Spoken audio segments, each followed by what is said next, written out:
Welcome to Coaches Weekly. I'm CJ Sellner here with head men's soccer coach Micah Middendorf. Coach, the 2016 season was a lot of growing. There was a lot of growing pains, but there were a lot of glimpses of what the future of Concordia men's soccer can be.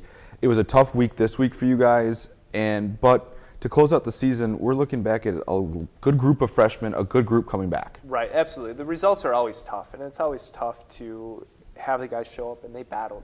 Our boys battled day in, day out against a top competition. We weren't quite able to get the wins that we had wanted, that we had all hoped for. So the results weren't quite what we looked for, but like you said, there's been positives throughout the year. We've had glimpses of what this team is capable of. Now when we look at our roster, we're graduating to two starters.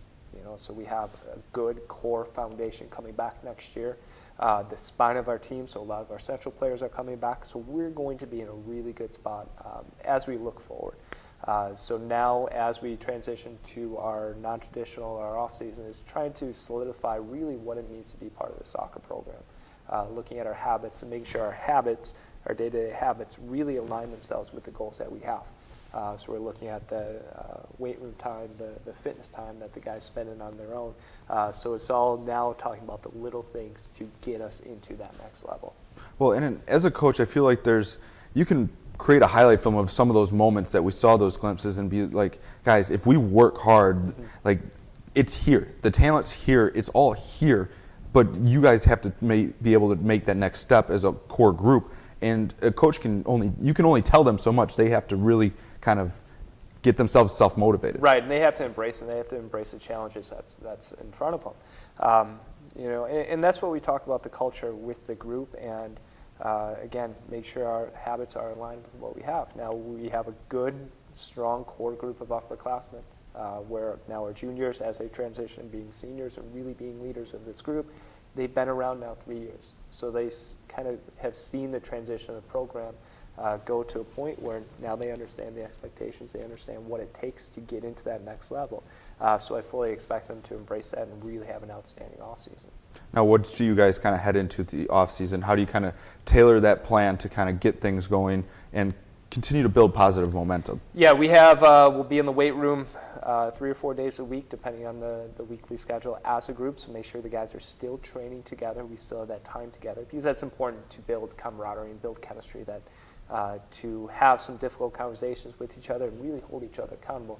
They need to be comfortable with each other, and you do that by just spending time. Then we'll have our winter futsal sessions a couple days a week, where we'll have our current group, we'll have alumni come back, we'll have recruits that will come and play.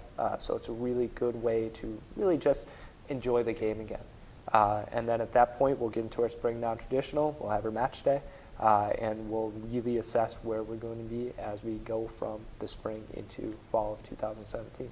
Well, we'd like to thank you for your time. 2016 was a fun one when we saw the certain glimpses, but as a whole, a lot of promise has been shown. But your final thoughts of 2016? It's a building process. I'm proud of this group and how they showed up every day, despite the results that we had. A 3-13 season isn't ideal by any means, but regardless of the scoreline, regardless of the matches that we had, these guys showed up and they battled. They did some really good things.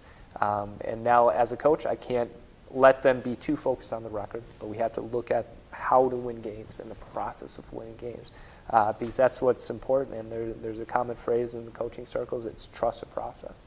These guys need to make sure they trust the process so we can continue to build as we go into 2017. We'd like to thank you for your time, all the time coming in to talk to us. For the final time in 2016, for Coach Micah Middendorf, I'm CJ Sellner. Thank you for watching Coaches Weekly.